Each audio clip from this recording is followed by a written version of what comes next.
Hello Yu-Gi-Oh game fans, and welcome to Yu-Gi-Oh Games Through the Ages, where we'll be looking at every single Yu-Gi-Oh video, board, and card game to ever come out. Today, we'll be continuing our journey through the Yu-Gi-Oh! Duel Monsters Game Boy series with Yu-Gi-Oh! Duel Monsters 3 Tri-Holy God Advent, or as it was known in the West, Yu-Gi-Oh! Dark Duel Stories, the first English Yu-Gi-Oh! game to ever come out.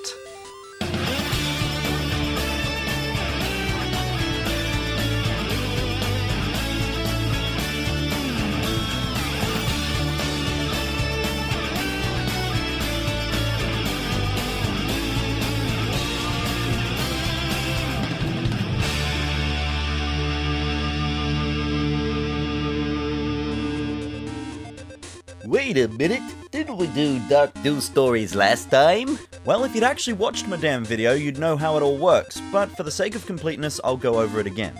The Duel Monsters game that came out in Japan in 1999 had the subtitle Dark Duel Stories, and the next one, Duel Monsters 3, that came out in 2000, was called Tri-Holy God Advent. And that was the game that was brought to the West 2 years later, when the Western Yu-Gi-Oh! Craze was in full swing. However, Upper Deck being Upper Deck, Konami being Konami, Nintendo being Nintendo, and American conservative soccer mums being idiots, the suggestive pagan name Tri-Holy God Advent was not going to fly, so they were just like, let's just use that one. And voila! Dark Duel Stories was born, the first Yu-Gi-Oh! Game to escape Japan. What didn't escape Japan was the promotional cards, as they were different between North America and Japan, and Europe didn't get any. This is why Upper Deck needed to die. So anyway, in the US you got one of two sets of 3 cards with the set code DDS. In the first set you got Blue Eyes White Dragon, the Dark Magician, and Exodia the Forbidden One, which remember was back when they were very highly sought after and they hadn't had that many prints each, so it was pretty good value. And if you kept all 3 till today, you could sell them all and retire, or at least buy a small used car. In the other set, you got Searu, Salamandra, and Acid Trap Hole, 3 cards that were also available with Duel Monsters 2 in Japan, and if you kept them till today, you could sell them all and buy a McDonald's Happy Meal. I mean, just imagine that, if you and your friend bought this game on the same day, and one of you got Exodia, Dark Magician, and Blue Eyes, while you got Salamandra. I mean, it's okay. It's okay. I don't even care. The Japanese counterpart was a bit more complicated. Thankfully, unlike the last game, the cards were actually given a set code, which was G3, which I assume stands for Game Boy 3. And here's the breakdown. First, each of the game's 2 strategy guys got 1 card each, Panther Warrior and Time Machine. Then there was 1 card, Dumain's the Dark Witch, which was mailed out to people who pre-ordered the game. Yes, pre-order bonuses were a thing on the GBC, and what a pre-order bonus.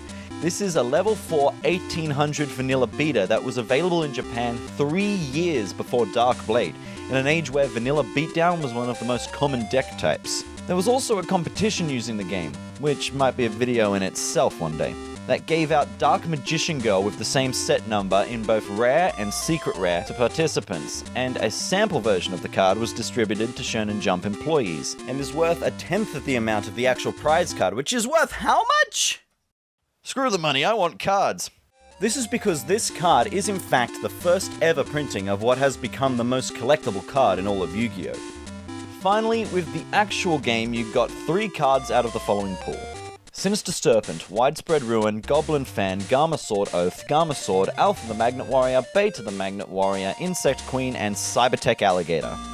That last card didn't hit the West until Starter Deck Jaden in 2007. Hell, I ran this card up to 2011. Finally, the box art this time is actually a combination of a shot of Marek from the title page of the Yu-Gi-Oh! Manga Chapter 101, and a newly drawn shot of Yugi, which we'll talk about more later, on a purple background. However, the manual shows it on a more traditional gold background with a much nicer colorized Marek. I mean, they got the eyes wrong, but hey, they were going off black and white. In my opinion, these two should have been switched, but what are you gonna do? Also, something I only just noticed, this game series shares a name and logo with the second Japanese anime series, Yu-Gi-Oh! Duel Monsters, despite 2 games in the series coming out before the anime. Somehow I always miss that. As is standard, you battle through 5 tiers with a number of opponents on each that you need to beat 5 times to progress. The big benefit here is that we finally have an English version, so we can actually read what the characters are saying. The first tier is New Domino High School. Domino Town. Anyway, it's you versus Yugi, Tristan, Joey, Mai, and Duke. Oh, I mean Mako Tsunami for some reason. It's a bit random. You know, I've got some rare cards. No you don't, Tristan. No you don't. And also, Tristan does this annoying thing where when you beat him, he says that now you get a card part and a card, which is exactly what Taya says after every duel. You're a special one, Tristan. You're a special little rising sun, you. Then we go to Battle City, which for some reason is still Domino Town instead of Domino, but whatever. As we verse Esperoba, Rex, Weevil, Kaiba, and two of Marek's ghouls, the Seeker and Arcana, or Pandora. Nice work, localizers. Although, to be fair, the character of Arcana wouldn't be aired over here until a year after this game came out, and these games were based on the manga in Japan, so I guess I'll let it slide. Who is apparently a D-Magician Master. The Seeker says that he's part of a rare hunter club. What do you do with that? You meet up with your teacher after school and go thrifting or something? Whenever you beat a ghoul 5 times, they get possessed by Marek, which is a cool way of telling the story in this format. Then we go to Egypt. Okay, what the hell? Screw it, there's no story here.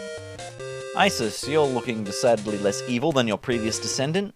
I am Haishin, descendant of the ancient mage. What? I seek the power to conquer the world. Just win 5 times and you save the world. Sounds like a deal to me. After you beat the kind of final boss, Dark Knight, he tells you to get a pencil and gives you a code to unlock the credits. Can you imagine any other video game boss telling you to get a pencil at the end of the game? At the credits, we see To Be Continued, surrounded by tablets of the Egyptian god cards. This is teasing DM4, which was never released in English, and as this game was released after the launch of the Game Boy Advance, it was probably never going to be. Well done, Konami. The god cards wouldn't be usable in-game again until DM7, also known as the Sacred Cards. After that, you unlock one of 5 extra duelists. Beating these guys more than once doesn't do anything, but after the ludicrous way post-game was handled in DM2, it's refreshing that this time you just need to enter a code to change your opponent. That's one way to sell strategy guides, I guess. The bosses act as conclusions to their various storylines and are the hardest opponents in the game, with decks packed with Regekis and Dark Holes. Okay, it's about time we get onto the gameplay. How do the cards interact with other cards to make numbers happen? Well, the gameplay in Dark Duel Stories is pretty much the same as it was in, Dark Duel Stories. Okay, this is getting confusing. From now on, I'm going to call this one DM2, and these ones DM3 or Tri-Holy. Got it? Good. But basically, it's just the same fare as DM2, a stripped-down version of the OCG. But there are some additions over its predecessor. For the sake of brevity, I'm going to assume if you're watching this, then you've seen my previous videos on the last 2 Duel Monsters games, so I'll skip over the basics and just focus on what's been changed. First off, monster levels have been introduced, meaning that to play some stronger monsters, you need to offer 1 or 2 monsters first. Appropriate considering that we're in the Battle City arc. At the start, I thought this was good because it was another step closer to the actual card game, but in practice it takes away a lot more than it adds. The principle is much the same as the OCG. You just select and offer the appropriate number of tributes, and then select and summon the monster you want. You can only offer cards before they've attacked, defended, or used their effects. Because of the alignment system, battles rarely come down to a straight feat of strength, and on average you'll get a lot more power out of a fusion than a tribute. And more often than that, a high-level monster will just be a dead draw that you can't summon, and then Murphy's Law dictates that it will be destroyed instantly by the opposite alignment anyway. Speaking of alignments, they're back, the same as last time. Hit it! Water beats fire beats forest beats wind beats earth beats thunder beats water. And dark beats light beats fiend beats dreams beats dark. And if one monster's alignment beats another's, then the loser is automatically destroyed. This game added a new one, Divine, given to all ritual monsters and Thousand Eyes Restrict. Divine is not strong or weak against anything and can only destroy or be destroyed by battle or card effect. These monsters are about the only ones worth tributing for because of how impervious they can be, and often only being taken out by Dark Hole or Regeki. Ritual cards receive some other revamps too. For starters, they don't just disappear after the first time they've been played. Wham bam, thank you, duelist. And they have a new way of being summoned. First of all, you need the card stated on the ritual spell on the field. Then you need another 2 monsters that you offer as tribute with that monster to summon the ritual monster, which doesn't need to be in your deck. The problem here is that if your monsters have been on the field for 3 turns, then they're probably powerful enough or the right alignment to be worth staying there. While the ritual monster will be more powerful on average, it won't be by much, and certainly not enough for an OTK. The worst example of this is Blue Eyes Ultimate Dragon, which is also a ritual.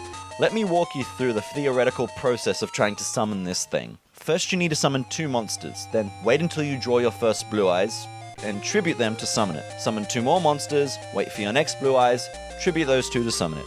Play 2 more, tribute for your final Blue Eyes, and play the ritual card Ultimate Dragon. That takes at least 9 turns if your draws are perfect. You could summon perfectly Ultimate Great Moth in that time. You could kill 5-headed dragon with Shattered Axe. You might even be able to complete an entire turn of a Spellbooks deck. Not to mention you're giving up 9,000 points of attack power for only 4,500. And if 3 Blue Eyes were around for that long, do you really think any of your opponent's life points would still be? Long and short of it is, rituals are useless except for padding your deck because their deck cost is 0. The only ritual effect monster is Relinquished, which can also be fused to make Thousand Eyes Restrict, which with its high deck cost might be worth trying to ritual summon, but all in all I think it would have been better if they'd just used the system closer to the TCG. Oh yeah, deck capacity and duelist level are still a thing, same as the last game. The idea is that it limits you from making a deck too powerful at the beginning, but in practice it just serves to make you frustrated that you can't use your more powerful spell cards until you've done about an extra 3 hours of grinding. Other additions include the ability now to fuse in hand, which is relatively pointless as you can't summon the monster you made that turn, an updated limited list allowing you to only use 1 of each of these cards in your deck, and of course, effect monsters. As I mentioned with Relinquished, this is also the first game to add monster effects, some retroactively and some new ones, but frankly, they're crap.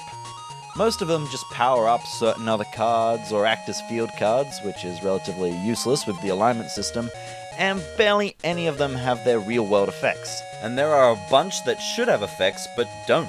One of the biggest standouts is Jurigumo, who doesn't have its limiting effect, making it a 2200 attack level 4 normal monster. And it's a similar deal with Big Shield Gardener. All of that said, these things do not on their own make this a bad game.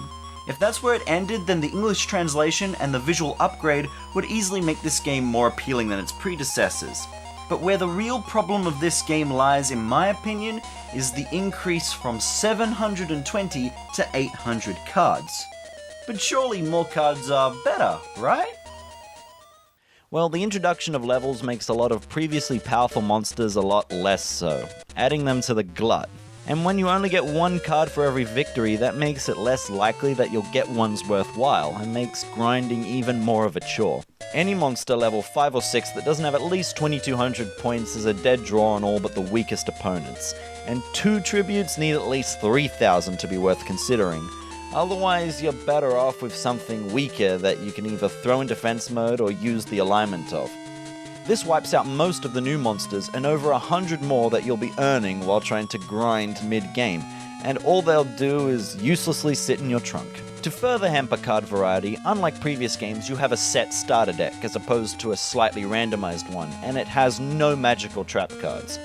In fact, I didn't get a trap in the entire playthrough, and the only equip magic cards I got was Horn of the Unicorn and Electro Whip.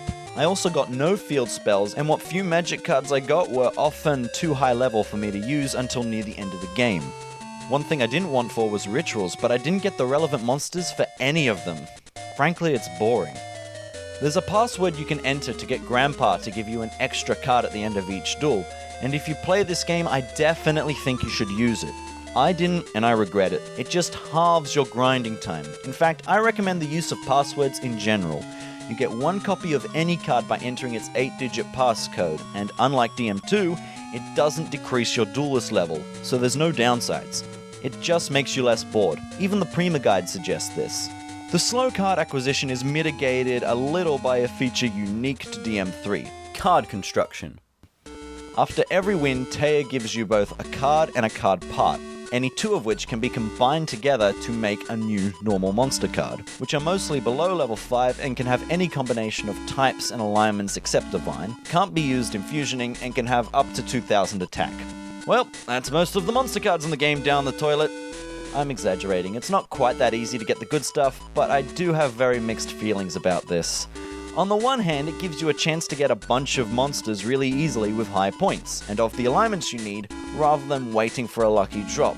But on the other hand, I feel like this just kind of cheapens the acquisition of real monsters, and it makes completing the game impossible because there are 9,800 possible combinations. So not the over 10,000 touted in the manual, you liars. On the bright side, it gives you an easy way to get decent cards, but I picked up a Yu-Gi-Oh game to play with Yu-Gi-Oh cards, not these.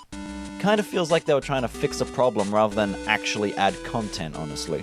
The AI is about the same as before, not particularly smart. Even the most powerful bosses sometimes summon tribute monsters weaker than their offerings.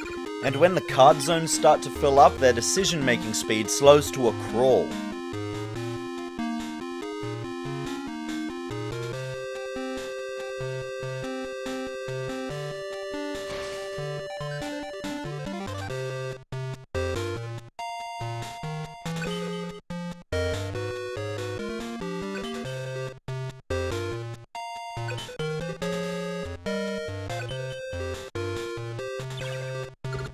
But they're mostly competent and provide a nice escalating challenge. And if you want to find out more about the characters, then you'll need the guide. The game's Prima strategy guide leaves much to be desired, frankly. The most useful things are the handy bios on each character, which tell you how to build a deck to defeat them. But even then, they couldn't even get the gender right on Pandora. I mean, I know he's a master of the D, but we need to be a little more progressive before jumping to conclusions like that. It doesn't stop there.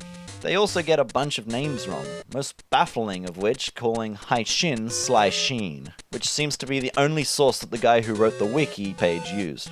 Oh wait, he's called Haishin in the US and Sly Sheen in the Power regions? Okay.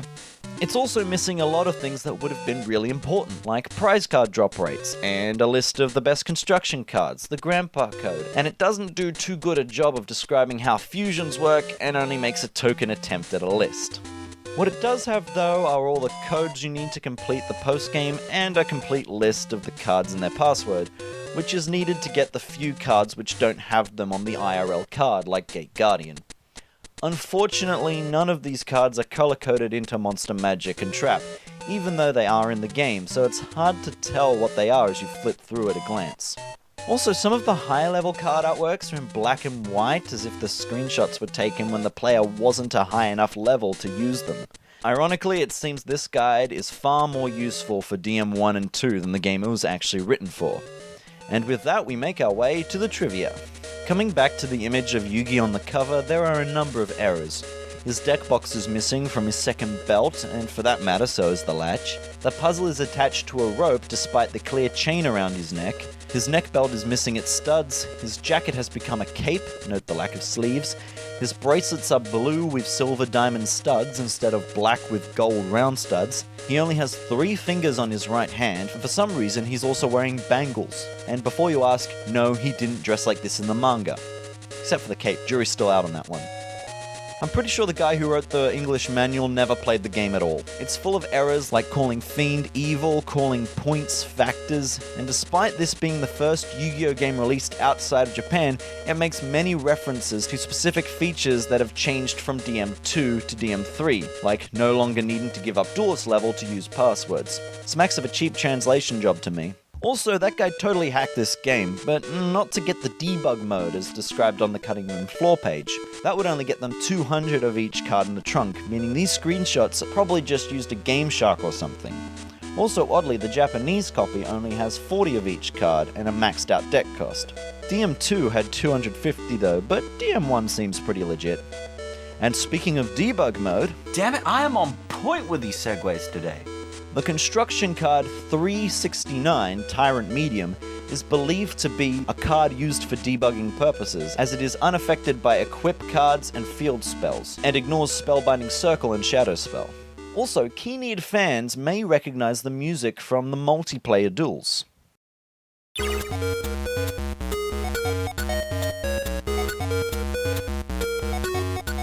That's right, it's the free duel music from Forbidden Memories, which strengthens the link between the two games. They share many exclusive characters and the Egypt storylines, as well as being released in the US just 1 day apart, 7 months in Japan. More on this when we take a look at Forbidden Memories at a later date. Also, I should quickly mention, yes, there is multiplayer with these games. You can do link duels and link trades, but you can only start trading once you've reached a certain duelist level. Also, something that's pretty cool is that you can trade cards between English and Japanese versions. And the Japanese version of Tri-Holy is also backwards compatible with Duel Monsters 1 and 2. Although you can't trade cards from DM1 and 2 to an English copy of DM3, as the backwards compatible trade options were removed. While Toon Monsters are included, Toon World wasn't, making them just reskins of their non-Toon counterparts, with the exception of Red Archery Girl, who is oddly an effect monster despite not being one in the TCG or manga. Also, despite having a level based on the Battle City arc, when this game was released, the most recent episode in the US was Double Trouble Duel Part 1, and Season 2 wouldn't come out for another year, so players wouldn't have any idea who these characters were. I would reinforce here that the game is based on the manga, but Season 1 footage was very clearly used in the game's terrible trailer. And what even is Tri-Holy God Advent anyway? Wait a minute. Tri-Holy God Advent. Okay, Tri-Holy, well, that's the Egyptian gods. Advent, the time before Christmas. The time before something. The Egyptian gods are coming next time. They gave away the stinger in the title. They gave us the teaser game. Wait a minute, what the hell? They put them on the boxes? On top of all this, there's at least one major glitch, which I'll let myself at the time explain. Okay, so this just happened. I'm on the train at the moment, playing a bit of Yu-Gi-Oh! For Dark Duel Stories. Look at this. My life points have hit 0. I wasn't entirely paying attention to it because I was listening to the Nerd Entire podcast. My life points are on 0. My opponent's, which I believe is the Rare Hunter guy, he's on that much. I'm still playing. Like, I'm still dueling here. Okay, I'll end the turn. I think he played a point damaging move, but regardless, when you hit 0, that should be game over. Anyway, let's see what happens. I should Flame Cerberus, I think? No. I get technical files, okay. Okay, well, I guess keep recording. See if anything happens. Put everything in defense mode to defend my my 0 life points. Okay, let's try an attack. Oh. And then my life points were decreased from 0 to 0, and I lost. So, what would have happened if I won there? The world may never know. Interesting footage, at least. So, in summary, having finished this game, I like it. I might have sounded a bit harsh, but there are a lot of problems here. Also, my experience was suboptimal. I didn't use any codes, and that was my first mistake. If you play this game, I definitely recommend you at least use the Grandpa code, otherwise grinding is going to be a bit of a chore.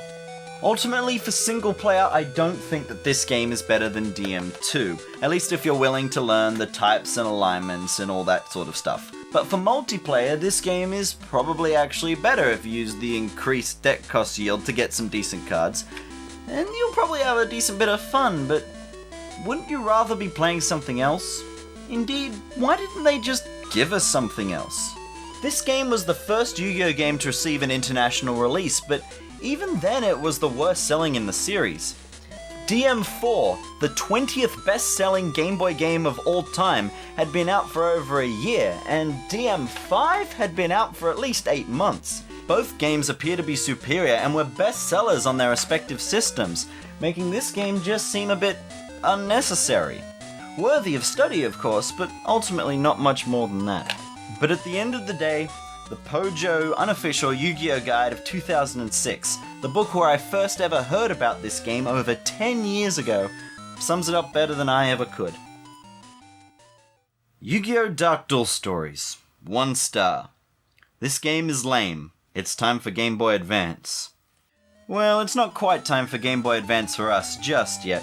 We've got a couple stops left on the GBC yet. But join me next time when I review Yu-Gi-Oh! DM4. And I might have a couple friends help me as well. See you then, guys.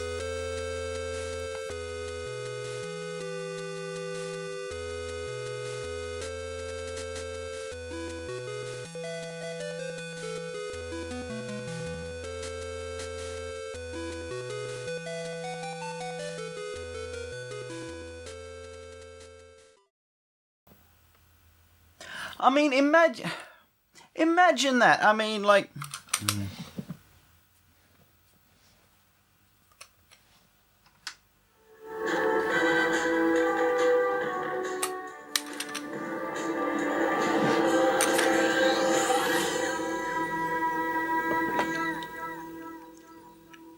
This isn't an actual DDS Exodia, by the way. This is just an MC1 secret rare. If I had a real Dark Duel Stories Exodia, it wouldn't be here. Nope.